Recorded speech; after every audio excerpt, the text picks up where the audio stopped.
Jobs which are easily available in Europe. कौन सी ऐसी जॉब्स हैं जो आपको यूरोप जैसे कॉन्टिनेंट में बहुत इजीली मिल सकती हैं। सत श्री अकाल दोस्तों, मेरा नाम है हरजिंदर सिंह और आप देख रहे हैं Boundless Sing। दोस्तों, जैसे कि आपको पता ही है कि आज की यंग जनरेशन के लिए सबसे इम्पोर्टेंट टॉपिक होता है एम्प्लॉयमेंट। कहीं ना कहीं उनकी जॉब लग जाए और वो अच्छी जगह पर जाकर सेटल हो जाएं। इसी के चलते बहुत सारे जो लोग हैं वो विदेशों में जाते हैं, विदेशों की धरतियों पर जाते हैं काम की तलाश में। और बहुत सारे जो लड़के लड़कियां हैं वो अपने आप को प्रिपेयर करते हैं ताकि उनको कोई अच्छी जॉब मिल जाए इसी देश में जहाँ विदेश की धरती पर जाकर। बट उन सबको एक कन्फ्यूज़न होती है कि क्या जिस देश में वो जाना चाहते हैं उस देश में उनको कोई अच्छी जॉब मिल सकेगी, उनका करियर कहीं सेटल हो सकेगा। अगर हाँ, तो वो कौन कौन से प्रोफेशन हैं जिनमें उनको जॉब जो है इजीली मिल जाएगी और अच्छी सैलरी पैकेज पर मिल जाएगी, ताकि वो अच्छी तरह से उस चीज़ के लिए तैयारी कर सके। इसी के साथ जो लड़के लड़कियां कम पढ़े लिखे होते हैं, जिनकी एजुकेशनल जो हैं क्वालिफिकेशन ज़्यादा नहीं होती हैं, उनको भी ये कन्फ्यूजन होती है कि क्या वो भी विदेश की धरती पर जाकर काम कर सकते हैं और अपना करियर सेट कर सकते हैं या नहीं। तो दोस्तों, आज की जो मेरी वीडियो है वो इसी टॉपिक पर है कि अगर आप किसी भी यूरोपियन कंट्री में जाते हो तो कौन कौन सी ऐसी जॉब्स हैं जो आपको बिल्कुल आसानी से मिल जाएंगी, चाहे वो आप कम पढ़े लिखे हो, चाहे वो आप स्किल्ड हो। जो भी आपकी लाइन की जॉब है आपको इजीली मिल सकेंगी, जिनकी रिक्वायरमेंट बहुत ज़्यादा होती है। अगर बात करें हाई प्रोफेशन जॉब्स की, तो आपको पूरे के पूरे यूरोपियन कॉन्टिनेंट में बहुत इजीली जॉब मिल सकती है। अगर आप कोई नर्स हो, कोई फिजिशियन हो, साइंटिस्ट हो, IT स्पेशलिस्ट हो, टेक्नीशियन हो, या फिर आप कोई इंजीनियर हो। बट कोई भी जॉब के लिए अप्लाई करने से पहले आपको जो अपने एजुकेशन क्वालिफिकेशन के डॉक्यूमेंट हैं वो उस पर्टिकुलर कंट्री में रजिस्टर्ड करवाने पड़ते हैं, जिस पर्टिकुलर कंट्री में आप जाने की कोशिश कर रहे हो या जाना चाहते हो। उसके लिए अगर मैं एक मोटा सा आपको प्रोसेस बताऊं तो आपको करना क्या होता है कि आप जिस भी देश में रहते हो उस देश की ओवरसीज़ अथॉरिटी से आपको अपने डॉक्यूमेंट जो हैं एजुकेशन क्वालिफिकेशन के वो अपोस्टाइल करवाने हैं। बाद में जिस देश में आप जा रहे हो उसकी एजुकेशन अथॉरिटी को अप्रोच करना है और अपने डॉक्यूमेंट वहाँ पर रजिस्टर करवाने हैं। वो आप एम्बेसी के थ्रू कर सकते हो, जहाँ फिर उस देश में जाकर वहाँ से अप्रोच कर सकते हो। तो अगर आपके डॉक्यूमेंट वहाँ पर रजिस्टर्ड हो जाते हैं तो आप बिना किसी रोक टोक के अपने डिज़ायर्ड प्रोफेशन में जॉब कर सकते हो और अपनी डिज़ायर्ड जॉब हासिल कर सकते हो। लेकिन अगर बात करें less education qualification required job की, तो उसमें आ जाते हैं स्किल्ड वर्कर्स। स्किल्ड वर्कर किसी भी प्रोफेशन में हो सकते हैं, जैसे कि कंस्ट्रक्शन वर्कर्स हो गए, जिसमें आपको मिल जाएंगे mason, carpenter, steel fixer, plumber, shuttering carpenter. इन सब जॉब में जो है आप अप्लाई कर सकते हो। हाईली डिमांडेड जॉब हैं ये। कंस्ट्रक्शन की जॉब तो शुरू से ही हाईली डिमांडेड रहती है। उसके अलावा जो हैवी ड्यूटी मशीनरी ऑपरेटर्स हैं, ट्रक ड्राइवर्स हैं, ट्रेलर ड्राइवर्स हैं, उनकी भी काफ़ी डिमांड रहती है। CNC ऑपरेटर्स की काफ़ी डिमांड रहती है। बुचर्स की काफ़ी डिमांड रहती है। शेफ्स की काफ़ी डिमांड रहती है। क्राफ्टमैन की काफ़ी डिमांड रहती है। तो काफ़ी सारे प्रोफेशंस हैं इस कैटेगरी में, बट मैं वही मेंशन कर रहा हूँ जिनकी जो डिमांड है वो पीक पर है, हाईएस्ट डिमांड है। काफ़ी सारे थोड़ी कम डिमांड वाले प्रोफेशंस भी हैं, पर इनकी डिमांड हाईएस्ट है।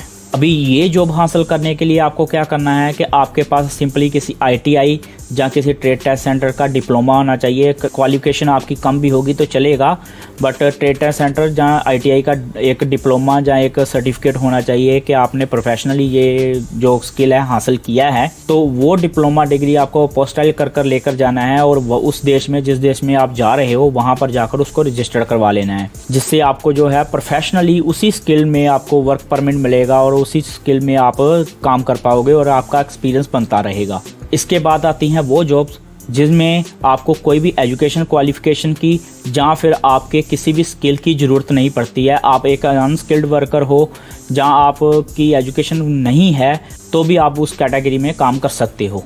इसमें आते हैं जो अनस्किल्ड लेबर हैं, ऑफिस बॉय हैं, क्लीनर हैं, होम सर्वेंट हैं, बेबी सिटर हैं। ये जो सब हैं वो इस कैटेगरी में आ जाते हैं। स्पेशली ये जो कैटेगरी है मोस्टली लड़कियों के लिए अवेलेबल होती है। लड़कों के लिए भी नो डाउट होती है, बट जो लड़कियां हैं उनको इस कैटेगरी में जॉब्स ज़्यादा मिलती हैं। क्योंकि प्रॉब्लम ये है कि ये जो सब लोग हैं ना यूरोप के, ये सारी की सारी फैमिली ही जॉब करती है, जहाँ सारी की सारी फैमिली ही बिजनेस में होती है। ये सब काम करने वाले हैं, जहाँ घूमने फिरने वाले लोग हैं। तो इनके पास इतना टाइम नहीं मिल पाता कि ये अपने हाउस को, अपने बच्चों को मेंटेन कर रख सकें, अपने काम को मेंटेन कर रख सकें। तो इसके लिए इनकी काफ़ी डिमांड रहती है सर्वेंट्स की। तो इसके लिए इस कैटेगरी में भी काफ़ी डिमांड रहती है। इन कैटेगरीज में भी जो टॉप पर डिमांडेड कैटेगरीज हैं वो हैं होम सर्वेंट और बेबी सिटर्स, जो स्पेशली लड़कियों के लिए होता है। जो क्लीनिंग जॉब्स होती हैं वो भी लड़कियों को ही ज़्यादा मिलती हैं, क्योंकि चाहे हम अनस्किल्ड ही मानते हैं इनको, बट ये भी एक स्किल है। क्लीनिंग करना, हाउस को मेंटेन कर रखना, बच्चों को संभाल कर रखना, ये भी बहुत बड़ा स्किल है। बट अनफॉर्चुनेटली ये जो कैटेगरी है वो अनस्किल्ड कैटेगरी में आती हैं। तो अगर आप एक लड़की हो और आप कम पढ़े लिखे हो, जहाँ नहीं भी पढ़े लिखे, बस आप कम्युनिकेट कर सकते हो थोड़ा बहुत किसी भी पर्सन से इंग्लिश में, जहाँ उनकी लैंग्वेज में जहाँ सीख लेते हो, तो भी आप इस कैटेगरी में आराम से अपना काम कर सकते हो और अच्छी अर्निंग कर सकते हो। इसके अलावा अगर आप लड़के हो और आप एग्रीकल्चर का काम अच्छी तरह से जानते हो, तो एग्रीकल्चर की जॉब्स में भी आपको बहुत ज़्यादा स्कोप मिलता है। नो डाउट के लड़कियां भी वो काम कर सकती हैं, बट क्या होता है कि ये काम थोड़ा टफ होता है, तो बॉडी स्ट्रेंथ की बहुत ज़रूरत पड़ती है। नेचुरली क्या होता है कि जो लड़के हैं वो लड़कियों से बॉडी के वाइज ज़्यादा स्ट्रॉन्ग होते हैं, तो वो ये काम इजीली कर सकते हैं और अच्छी इनकम कर सकते हैं। उसके लिए भी आपको कोई स्पेशल स्किल की ज़रूरत नहीं पड़ती, कोई आपको एजुकेशन सर्टिफिकेट की ज़रूरत नहीं पड़ती। अगर आप एग्रीकल्चर का काम थोड़ा बहुत जानते हो, ट्रैक्टर वगैरह चलाना जानते हो, सब्जी वगैरह संभालना जानते हो और सीख लेते हो बाकी उनके हिसाब से, तो भी आप उस कैटेगरी में काम कर सकते हो। इसके अलावा अगर आप एक डिलीवरी बॉय की जॉब पर भी आ जाते हो या डिलीवरी गर्ल की जॉब पर भी आ जाते हो, तो भी आप अच्छी इनकम कमा सकते हो और टिप्स वगैरह भी अच्छी मिल जाती हैं। बाकी दोस्तों, काम की जो लिस्ट की बात करें तो वो तो ख़त्म नहीं होने वाली। वो तो इतने काम मिल जाएंगे आपको यूरोप में आने पर कि गिनने से ख़त्म नहीं होने वाले। बट मैंने इस वीडियो में सिर्फ उतने ही प्रोफेशन जो है मेंशन किए हैं जिनकी जो डिमांड है वो पीक पर है, वो बहुत ज़्यादा डिमांड में है। बेसिकली मेरा जो मोटिव था ये था कि आपको इस वीडियो से एक आइडिया मिल जाए कि आपको किस तरह से अपने आप को प्रिपेयर करना है, कौन कौन सी जॉब के लिए आपका माइंड जो सेट होना चाहिए और प्रिपरेशन होनी चाहिए, ताकि आपको इजीली जॉब मिल जाए पूरे यूरोप के अंदर।